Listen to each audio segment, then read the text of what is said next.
Friends, welcome back to my channel. मैं हूं आपकी फ्रेंड वर्षा। आज की इस वीडियो में यहाँ पर हम बात करें कॉमर्स के प्रैक्टिस सेट की। स्टार्ट करते हैं वीडियो को। आपको वीडियो पसंद आए तो वीडियो को लाइक कीजिए, फ्रेंड्स से शेयर कीजिए और किसी भी तरह की कोई भी क्वेरी हो तो जरूर बताइएगा।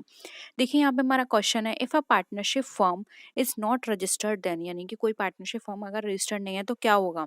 Firm can not file a case against any partner, या फिर no one can file a case against firm, या फिर no partner can file a case against any other person. बताइए, कोई भी पार्टनरशिप फर्म अगर रजिस्टर्ड नहीं होती है तो वो क्या नहीं कर सकती है। देखिए यहाँ पर इसका जो आंसर होगा वो हो जाएगा यहाँ पे ऑप्शन नंबर, बताइए जल्दी आप लोग, फिर मैं बताती हूँ। देखिए डी हो जाएगा, ऑल ऑफ दी अबव। ना ही वो पर्सन किसी पे केस कर सकते हैं आपस में, ना ही किसी थर्ड पार्टी पे कर सकते हैं, और ना ही थर्ड पार्टी उन पर कर सकती है। ठीक है, ऑप्शन डी यहाँ पे राइट आंसर है। नेक्स्ट है, पार्टनरशिप फर्म एग्जिस्ट करती है ओनली कब। जब वो विल ऑफ पार्टनरशिप हो, विल ऑफ मैनेजमेंट हो, बोथ ए एंड बी, या फिर नन ऑफ द अबव। बताइए।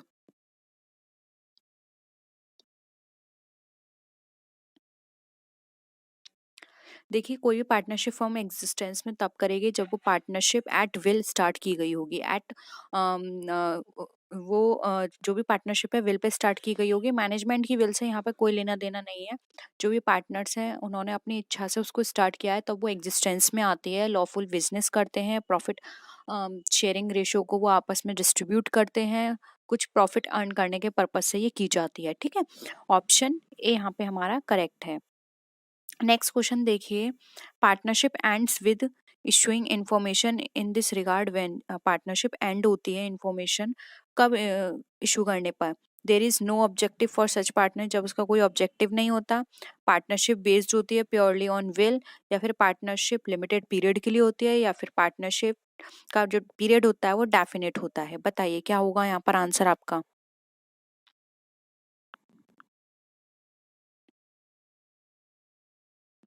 क्या हो जाएगा, जब कोई भी पार्टनरशिप विल पे स्टार्ट की जाती है तब वो कभी भी एंड कर सकती है। बस उसे एक सिंपल नोटिस पब्लिकली इशू करना होगा कि हाँ अब वो अपने जो भी बिजनेस है उसको वो स्टॉप कर रही है, उस पार्टनरशिप को वो एंड कर रही है। ठीक है, बी यहाँ पे करेक्ट हो जाएगा। नेक्स्ट देखिए, partnership for a specific purpose is known as. अब कोई पार्टनरशिप स्पेसिफिक पर्पस से की गई है तो उसको हम क्या बोलेंगे। General partnership, specific partnership, voluntary partnership, या फिर लिमिटेड पार्टनरशिप। आंसर करिए। बहुत ही सिंपल है, नाम से ही आप समझ सकते हैं कि स्पेसिफिक पर्पस से की जा रही है तो उसको हम स्पेसिफिक पार्टनरशिप बोलेंगे। ठीक है, बी यहाँ पे क्या हो गया, करेक्ट आंसर हो गया। नेक्स्ट देखिए, a group of 20% doing business without any registration then it will be called. यानी कोई भी पार्टनरशिप 20 लोगों बिजनेस किया जा रहा है 20 लोगों के साथ, तो उसको हम क्या बोलेंगे। Partnership, public company, private company, या फिर लीगल कंपनी। देखिए यहाँ पे इलीगल तो कट गया, क्योंकि इलीगल तो हम उसको बोलते हैं जो इलीगल वर्क करती है। ठीक है, 20 कंपनी हम किसको बोलेंगे, 20 की कंपनी क्या कही जाएगी, ये हमारी कही जाएगी एक पार्टनरशिप। ठीक है, ऑप्शन ए। नेक्स्ट है, a partner having no stocks in the firm is known as. अब कोई भी पार्टनर का कोई भी स्टॉक नहीं है, एक ऐसा पार्टनर जिसके पास कोई भी स्टॉक नहीं है फर्म में, तो वो क्या कहेगा। Inactive partner, nominal partner, minor partner, या फिर एक्चुअल पार्टनर।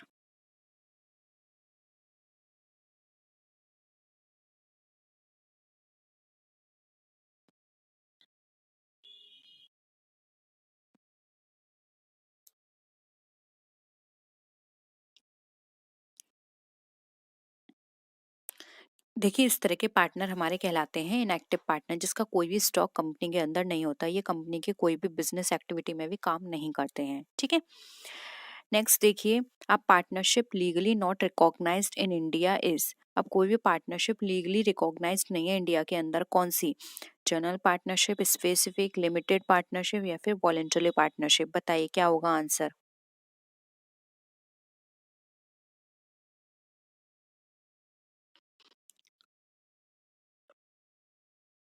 इंडिया के अंदर कौन सी पार्टनरशिप को वो लीगली रिकॉग्नाइज नहीं किया गया है, वो है हमारी लिमिटेड। लिमिटेड को लीगली यहाँ पे रिकॉग्नाइज नहीं किया जाता है। ठीक है, क्योंकि यहाँ पे लिमिटेड पार्टनरशिप में क्या होता है, सबकी लाइबिलिटीज लिमिटेड हो जाती हैं। नेक्स्ट है, which of the following statement is incorrect.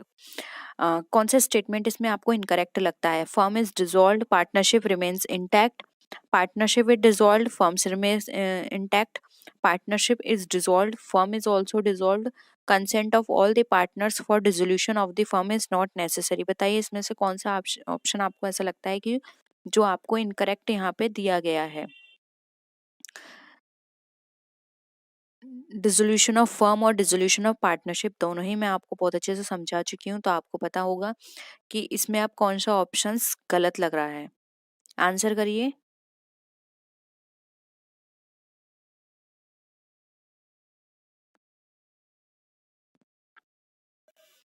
क्या हो जाएगा आंसर यहाँ पर आपका?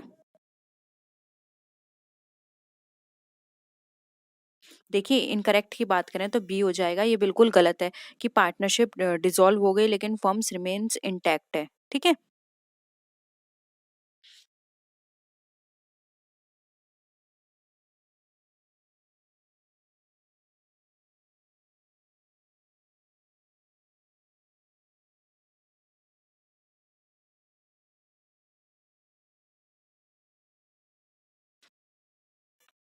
बताइए क्या लगता है आपको आंसर इसका?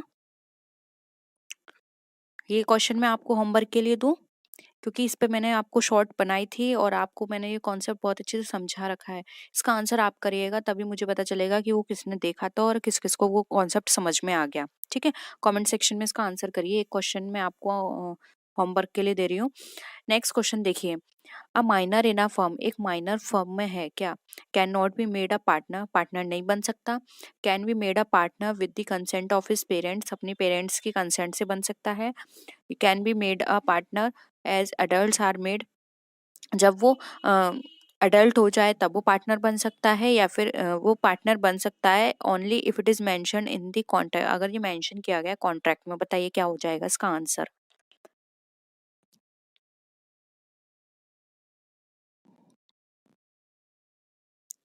क्या लग रहा है आपको?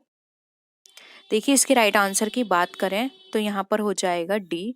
वो पार्टनर बन सकता है अगर वो कॉन्ट्रैक्ट में गिवन है। लेकिन आपको एक बात और समझनी चाहिए, कोई भी माइनर पार्टनर तब भी बन सकता है जब उसमें ये सब मेंशन होगा कि कंपनी की जो भी लॉस हैं उसको बियर नहीं करने हैं, कंपनी के सिर्फ वो प्रॉफिट लेगा। क्योंकि एक माइनर को सिर्फ प्रॉफिट लेने का राइट होता है और उसके जो भी खर्चे हैं या कंपनी के जो भी लॉस हैं उसको उसमें किसी भी तरह का पार्टिसिपेशन नहीं करना है। ठीक है। तो यहाँ पे डी हमारा राइट आंसर हो जाएगा। नेक्स्ट क्वेश्चन देखिए, प्रॉफिट शेयरिंग इज, अब प्रॉफिट शेयरिंग है क्या?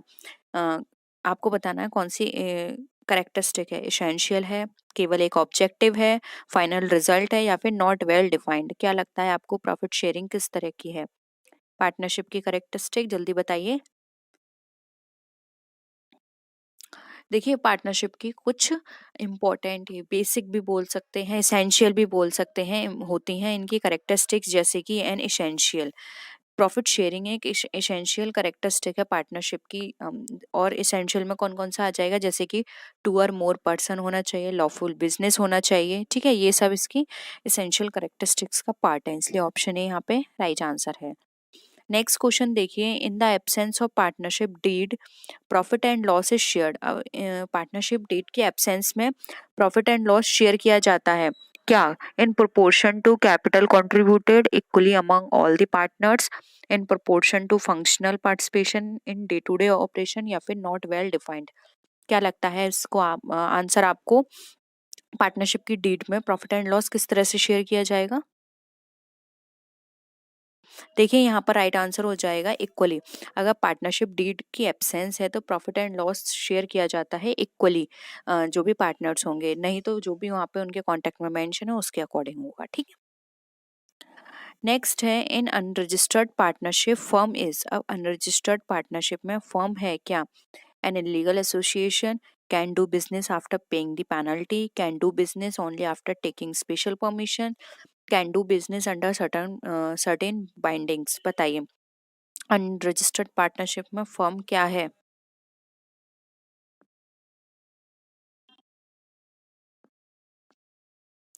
क्या हो जाएगा आंसर यहाँ पर? डी हो जाएगा। यहाँ पर देखिए आंसर, अनरजिस्टर्ड पार्टनरशिप में कुछ बाइंडिंग्स हो जाती हैं, जैसे कि वो किसी पे केस नहीं कर सकता, वो आपस में कोई भी डिस्ट्रीब्यूशन वो डिस्प्यूट होगा तो पार्टनर्स एक दूसरे के ऊपर केस नहीं कर सकते हैं, और कुछ बेनिफिट्स मिलते हैं जो भी रजिस्टर्ड होते हैं, उस तरह के बेनिफिट्स इनको नहीं मिलेंगे। ठीक है, तो ये कुछ बाइंडिंग्स होती हैं जो या हम बोल सकते हैं रिस्ट्रिक्शंस होती हैं अनरजिस्टर्ड पार्टनरशिप में। ठीक है, नेक्स्ट देखिए, अब पार्टनरशिप फर्म अरेंजेस कैपिटल। अब पार्टनरशिप फर्म जो है वो कैपिटल अरेंज करती है through floating share in the market, through floating debentures in capital market, through mutually employed capital, या फिर ऑल ऑफ द अबव। क्या लगता है आपको, एक पार्टनरशिप फर्म किस तरह से अरेंज करेगी कैपिटल को?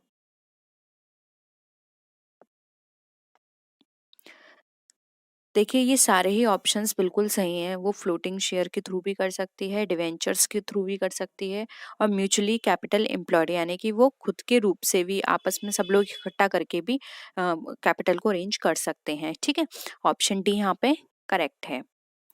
नेक्स्ट क्वेश्चन देखिए, which of the following factor does not include in a partnership firm. इसमें से कौन सा फैक्टर हमारा पार्टनरशिप फर्म में इंक्लूड नहीं होता? Confidentiality, individual management, continuous existence, या फिर अनलिमिटेड लाइबिलिटी। बताइए, आपको वो फैक्टर बताना है जो पार्टनरशिप में नहीं होता।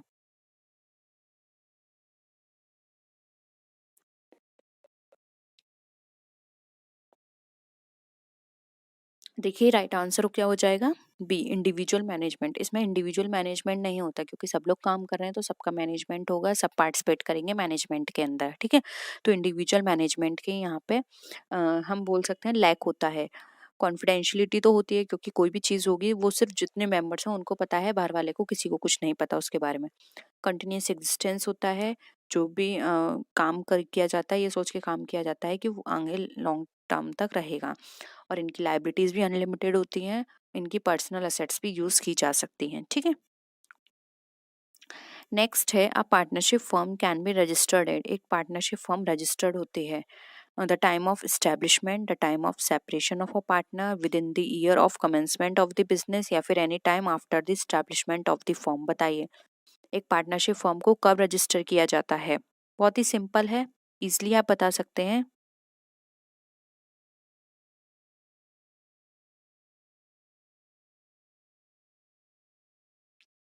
क्या हो जाएगा इसका आंसर?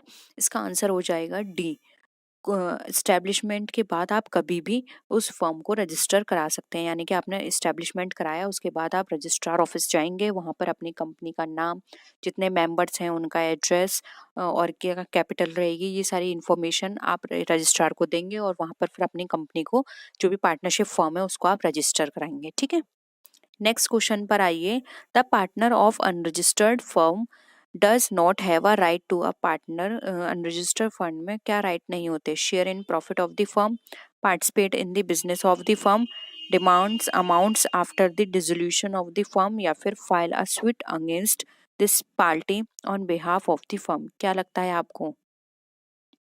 एक अनरजिस्टर्ड पार्टनर भी बोल सकते हैं इसको हम, या अनरजिस्टर्ड फर्म का पार्टनर, उसको क्या राइट नहीं मिलता है? क्या हो जाएगा आंसर? देखिए यहाँ पर अभी भी मैंने आपको बताया था, यहाँ पर ऑप्शन डी राइट आंसर हो जाएगा। अगर अनरजिस्टर्ड फर्म का कोई पार्टनर है तो उसको राइट नहीं होता कि वो किसी के ऊपर केस करे, या फिर कोई उसके ऊपर करे, या वो फर्म के ऊपर करे। यानी कि कोई भी आपस में यहाँ पे केस का इनको राइट नहीं होता है। ना फर्म कर सकती है पार्टनर के ऊपर, ना पार्टनर कर सकते हैं पार्टनर के ऊपर, ना ही पार्टनर कर सकते हैं फर्म के ऊपर। ओके, नेक्स्ट आइए, in the realisation account prepared on the dissolution of a firm, if debit side is more than the credit side then it indicates। यानी कि रियलाइजेशन अकाउंट जब आप प्रिपेयर करते हैं डिसोल्यूशन ऑफ फर्म के समय, तो डेबिट साइड ज़्यादा है आपकी क्रेडिट साइड से, तो ये क्या इंडिकेट करती है? Profit loss, liabilities are more than assets, या फिर assets are more than liabilities. बताइए, क्या हो जाएगा आपका आंसर यहाँ पर? देखिए यहाँ पर राइट आंसर होगा सिंपली हमारा लॉस। ये लॉस को बताएगा क्योंकि यहाँ पर इन्होंने कहा है डेबिट साइड ज्यादा है, और अगर क्रेडिट साइड ज्यादा होती तो ये आपकी प्रॉफिट को बताती। ठीक है, नेक्स्ट क्वेश्चन पर देखिए, in the absence of an agreement to the contrary, it is implied that old partners will contribute to new partners' share of profit in the ratio of capital, old profit sharing ratio, sacrificing ratio या फिर equal proportion. बताइए, agreement की absence में ये implied है कि old partners contribute करेंगे new partners को share of profit in the ratio of, क्या कितने शेयर में करेंगे, कैपिटल के शेयर में, ओल्ड प्रॉफिट शेयरिंग रेशियो में, सेक्रीफाइसिंग रेशियो में या फिर इक्वल प्रोपोर्शन में। बताइए क्या होगा इसका आंसर। बहुत ही सिंपल है। देखिए यहाँ पर एग्रीमेंट की एब्सेंस है, यानी कि एग्रीमेंट इनका कोई भी नहीं है। तो इस केस में अगर कोई भी ओल्ड पार्टनर कंट्रीब्यूट करता है न्यू पार्टनर के साथ, यानी कि कोई नया पार्टनर आ रहा है, ठीक है, तो जो पुराने साझेदार हैं उसको अपना जो लाभ देंगे वो ओल्ड प्रॉफिट शेयरिंग रेशो के लिए देंगे, ठीक है। ऑप्शन बी यहाँ पे राइट आंसर हो जाएगा कि पुराने साझेदार नए साझेदारों को लाभ के हिस्से के अनुपात में योगदान देंगे, वो हो जाएगा हमारा old profit sharing ratio. Okay, next question देखिए, in partnership aim of a joint life policy is to make profit on the death of a partner, make sufficient cash available to the settle the claims of heirs of the deceased partner, strengthen the financial position of the firm या फिर none of the above। कौन सा आपको यहाँ पे right answer लगता है।